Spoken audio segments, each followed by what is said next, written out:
வணக்கம் and welcome back to my channel. இன்றைக்கி நம்ம மீந்த சப்பாத்தியில் சில்லி சப்பாத்தி எப்படி செய்கிறதுன்னு பார்க்க போகிறோம். சூப்பரான ரொம்ப டேஸ்டியான ஸ்நாக்ஸ் ரெசிபி. இதுக்கு சைட் டிஷ்ஷே வேணால் அப்படியே சாப்பிட்லாம். எப்படி செய்யலாங்கிறத பார்க்கலாம். நான் 3 சப்பாத்தி எடுத்திருக்கேன். ஒரு சப்பாத்தியும் இந்த மாதிரி ரோல் பண்ணிவிட்டு இந்த அளவில் கட் பண்ணி எடுத்துக்கலாம். இதை நம்ம டைமண்ட் ஷேப்பில் கட் பண்ணிக்க போகிறோம். கொத்து சப்பாத்தி, முட்டை சப்பாத்தி, அப்புறம் மீந்த சாதத்தில் சப்பாத்தி எப்படி செய்கிறது அப்படின்ற ரெசிபிலாம் நான் போட்டிருந்தேன்.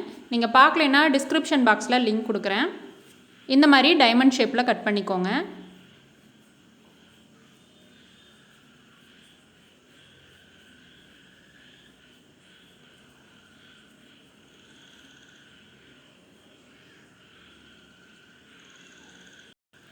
மூணு சப்பாத்தி எடுத்திருந்தேன். 3யுமே அதே போலயே கட் பண்ணி எடுத்துக்கிட்டேன்.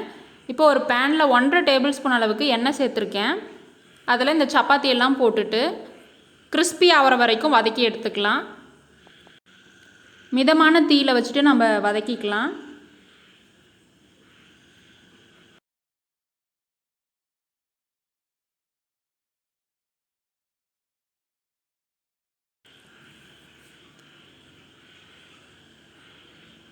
இந்த அளவுக்கு கிறிஸ்பியாக வந்ததும் அடுப்பை ஆஃப் பண்ணிடலாம். இப்போ இதை தனியாக எடுத்து வச்சிடலாம். வாணலியில் 2 டீஸ்பூன் அளவுக்கு எண்ணெய் சேர்த்துருக்கேன். இதில் 2 பச்சை மிளகாயை கட் பண்ணி சேர்த்துக்கலாம். பார்க்க அழகாக இருக்குன்றதுனால இந்த ஷேப்பில் கட் பண்ணி எடுத்திருக்கேன். இதோட 2 பெரிய வெங்காயம் பொடியாக நறுக்கினதை சேர்த்துக்கலாம்.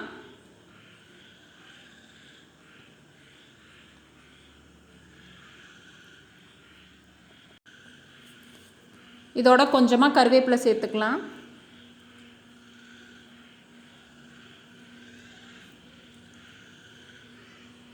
ஒரு தக்காளியை பொடியாக அரிஞ்சு எடுத்திருக்கேன். அதையும் இதோட சேர்த்துக்கலாம்.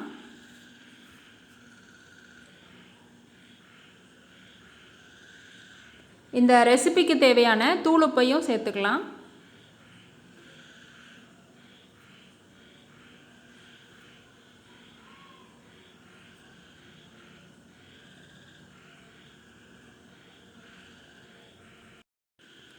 தக்காளி இந்த அளவுக்கு மைய வதங்கினதும் இதில் நம்ம மிளகாத்தூள் சேர்த்துக்க போகிறோம். 1/4 டீஸ்பூன் மிளகாத்தூள், 1/4 டீஸ்பூன் கொத்தமல்லி தூள் சேர்த்துக்கலாம். நம்ம பச்சை மிளகாய் வேறு ஆட் பண்ணியிருக்கிறதுனால கொஞ்சமாக தான் மிளகாத்தூள் சேர்த்துருக்கேன். நீங்கள் காரத்துக்கு ஏற்ற மாதிரி அட்ஜஸ்ட் பண்ணிக்கோங்க. 1 டேபிள் ஸ்பூன் அளவுக்கு டொமேட்டோ சாஸ் சேர்த்துக்கலாம். இதையும் சேர்த்துட்டு நல்லா வதக்கிக்கலாம்.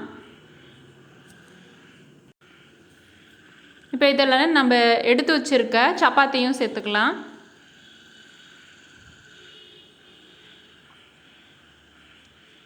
சேர்த்துட்டு ஒரு சேர கிளறி விட்டுறலாம். அடுப்பை லோ ஃப்ளேமில் வச்சுட்டு கிளறுங்க.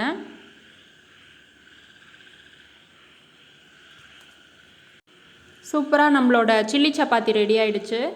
இந்த ரெசிபி நிச்சயமாக உங்களுக்கு பிடிச்சிருக்குன்னு நினைக்கிறேன். கண்டிப்பாக நீங்களும் வீட்டில் ட்ரை பண்ணி பாருங்கள். இந்த ரெசிபி பிடிச்சிருந்தால் வீடியோவை லைக் பண்ணுங்கள். இது வரைக்கும் நம்ம சேனலை சப்ஸ்கிரைப் பண்ணலைன்னா சப்ஸ்கிரைப் பண்ணிவிட்டு கூட இருக்க பெல் ஐக்கானை கிளிக் பண்ணி ஆல்ன்ற ஆப்ஷனையும் செலக்ட் பண்ணி வச்சுக்கோங்க. உங்களோட மற்ற ஃப்ரெண்ட்ஸ்க்கும் ஷேர் பண்ணுங்கள். தேங்க்ஸ் ஃபார் வாட்சிங்.